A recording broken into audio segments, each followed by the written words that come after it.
In just 48 hours, global stability could be shattered.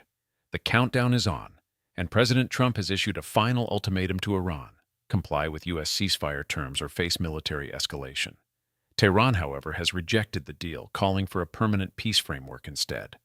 What happens next won't just affect the U.S. and Iran, and it could change the course of global energy markets and regional power dynamics forever.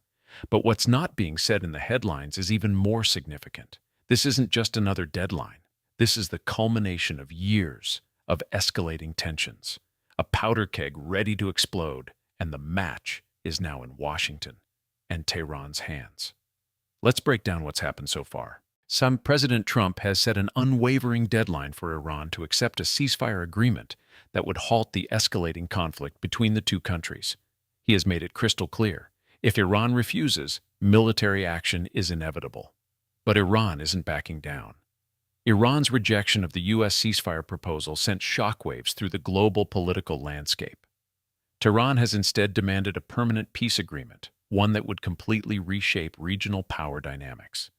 The problem here is simple. Both sides have entrenched positions, and neither can afford to give in without losing critical face on the international stage.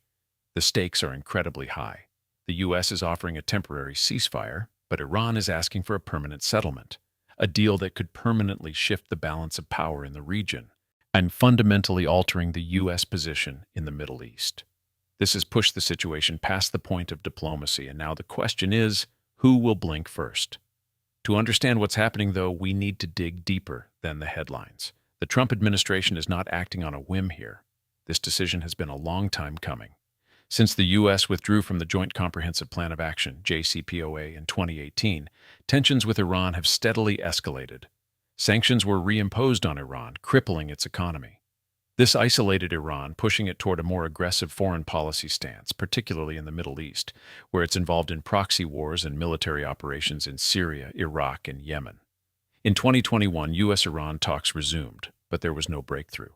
The gap between the two countries continued to widen. East and Iran began to rely more heavily on missile and drone strikes, often targeting U.S. assets and allies. All of this has brought us to today's moment. Trump has set this deadline not because the U.S. is seeking peace, but because the administration feels it has no other choice but to act now or risk losing control over the situation entirely. The pressure is on Iran to agree to this ceasefire or face military retaliation. But here's the part that's often glossed over. Iran's rejection of the ceasefire isn't just about a ceasefire, it's about reshaping the entire geopolitical landscape. Iran doesn't want a temporary cessation of hostilities, it wants a permanent settlement. This would change the dynamics of not just U.S.-Iran relations, but the entire Middle East. And here's the rub. Iran's demand is a direct challenge to U.S. a power in the region, something Washington is unlikely to accept. Meanwhile, Israel is watching closely. As always, Israel's security is at the forefront of this conflict, with Prime Minister Benjamin Netanyahu expressing concern about Iran's nuclear ambitions and missile capabilities.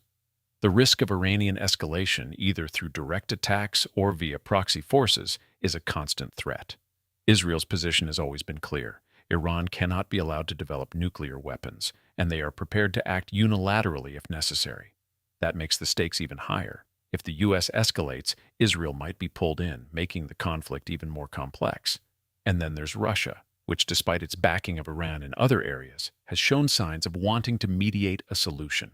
Yes, Russian President Vladimir Putin has positioned himself as a key diplomatic player, but privately, Russia has its own agenda. Russia doesn't want an all-out war in the Middle East, especially not one that could impact its energy exports or spill over into the broader region. However, Russia is also strategically aligned with Iran in its rivalry against U.S. global influence. The path forward is complicated, and Russia's involvement could either de-escalate the situation or drive it further into chaos. So what exactly is at play here? The deadline itself is just a symptom of a larger power struggle. Both leaders, and Trump and Raisi, are playing high-stakes games with global consequences. Trump's insistence on a final deadline reflects not just political desperation, but a calculated decision: the U.S. It can no longer afford to engage in endless negotiations or allow Iran to gain more ground in the region. Trump's advisors are reportedly preparing multiple military responses, including airstrikes on Iranian nuclear facilities, should Iran continue its defiance.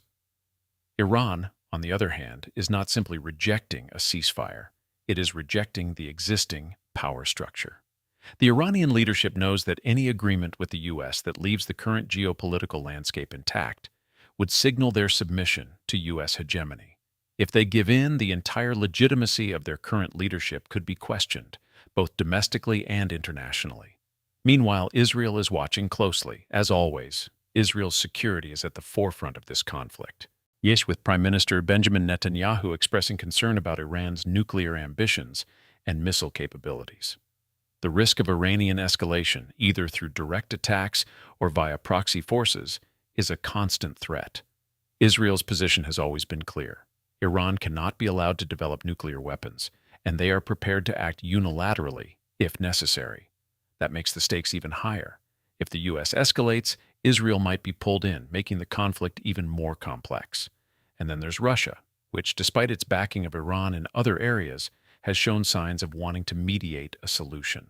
Russian President Vladimir Putin has positioned himself as a key diplomatic player, but privately, Russia has its own agenda. Russia doesn't want an all-out war in the Middle East, and especially not one that could impact its energy exports or spill over into the broader region. However, Russia is also strategically aligned with Iran in its rivalry against U.S. global influence. The path forward is complicated, and Russia's involvement could either de-escalate the situation or drive it further into chaos.